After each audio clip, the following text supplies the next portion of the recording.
News महाराष्ट्रातील बातम्या।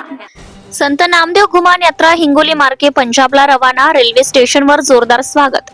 हिंगोलीत महाराष्ट्रातील भाविकांना अध्यात्म, पर्यटन, इतिहास आणि संस्कृतीचा अद्वितीय अनुभव देणारी नानक साई फाउंडेशनची नांदेड ते अमृतसर वाया नरसी नामदेव ही 11वी घुमान यात्रा हिंगोली मार्गे गंगानगर एक्सप्रेसने पंजाब, हरियाणा, दिल्ली दौऱ्यावर रवाना झाली आहे।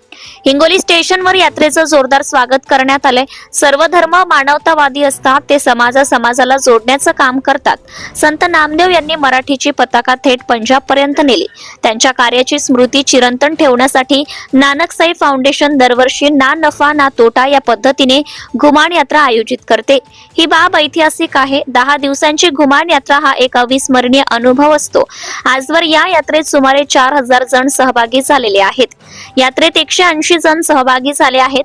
नानक साई फाउंडेशनचे अध्यक्ष तथा नांदेड येथील ज्येष्ठ पत्रकार पंढरीनाथ बोकारे यांच्या नेतृत्वाखाली यात्रा आयोजित करण्यात आली आहे।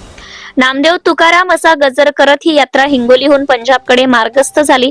यात्रेला शुभेच्छा देण्यासाठी सेवानिवृत्त शिक्षण अधिकारी शिवाजीराव पवार, कवी शिवाजी करहाळे, डॉक्टर विठ्ठल रोडगे, विठ्ठल वाबळे, चंद्रकांत कावरखे, गोविंदराव गुरुजी करहाळे, गणेश साहू, प्रवीण शिंदे, प्राध्यापक माणिक रोडगे गोरे हे उपस्थित होते। 11 दिवस पंजाब, हरियाणा, हिमाचल, दिल्लीतील धार्मिक ऐतिहासिक स्थळांचं दर्शन करून यात्रा 6 नोव्हेंबर रोजी नांदेड येथे परतणार आहे। Subscribe now and press the bell icon. Never miss an update.